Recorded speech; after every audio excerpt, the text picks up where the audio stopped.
ఓ రోజు ఫలక్నుమాలో ఉన్నాను. పాస్టమ్ గారు ఇంత పెద్ద లిస్ట్ రాసింది, అన్నీ కొనుక్కరమ్మని. డబ్బులు ఇచ్చింది. అట్లా పెట్టుకొని బైబిల్ చదువుకుంటున్నా. బైబిల్ చదువుకొని పోయి తీసుకొద్దామని. అదేదో ఉంటుంది కదా ఇంజన్ బల్ దగ్గర, బిలాలో ఏదో అక్కడ. విచిత్రమైన విషయం ఏంటంటే 300 ఉన్నాయి ఆ డబ్బులు. దాదాపు ఇది ఒక 18-20 సంవత్సరాల కింది మాట. 300 అంటే అప్పుడు చాలా పెద్ద మాట. సరే అని పెట్టుకొని చదువుతున్నాం. 3 సేవకులు వచ్చారు. ఎంతమంది వచ్చారు? తెలిసిన 3 సేవకులు వచ్చారు. టీ పెట్టి ఇచ్చింది, తాగిరు, భోజనాలు చేసింది. ఇప్పుడు నా మనసులో పెద్ద ప్రశ్న, ఈ 300 ఇస్తే మరి కొనుక్కోనికేముండదుగా?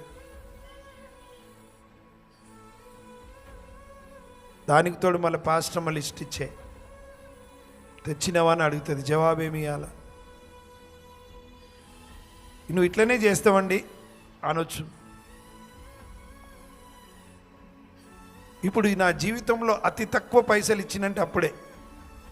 3 వచ్చారు కదా, 3 కవర్లలో 100 పెట్టిన. చాలా బాధ.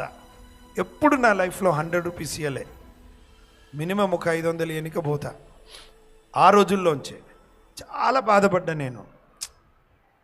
కానీ లేవు కదా, ఇచ్చేసిన వాళ్ళు కడుపు నిండి అన్నం తిన్నారు, ప్రార్థన చేశారు, కానుక తీసుకొని వెళ్ళిపోయారు. ఇక అక్కడే కూర్చొని మళ్ళీ చదువుకున్నా. డబ్బులు పోయినాయిగా. ఇప్పుడు పేపర్ తీసి ఫోల్డ్ చేసి ఇక్కడ పెట్టుకున్నా జేబులిగా. చదువుకుంటున్నా. ఇంటి ముందు ఒక ఆటో వచ్చి ఆగింది. డోర్ కొడుతున్నారు.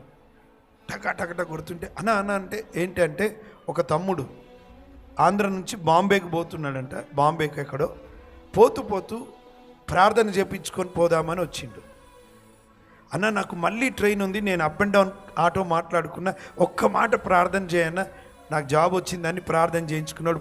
పోతానా ఇదిగో దేవుడు ఇమ్మన్నాడు అని చెప్పి ఉండలే. మళ్ళీ ఆటోకి వెళ్ళిపోతూనే ఉన్నాడు. ఆటో ఎక్కువనే వెళ్ళిపోయాడు. ప్రార్థన చేసి తీసిన 300 పోయిందిగా. పోలే నిజానికి, ప్రభుకి ఇచ్చాం.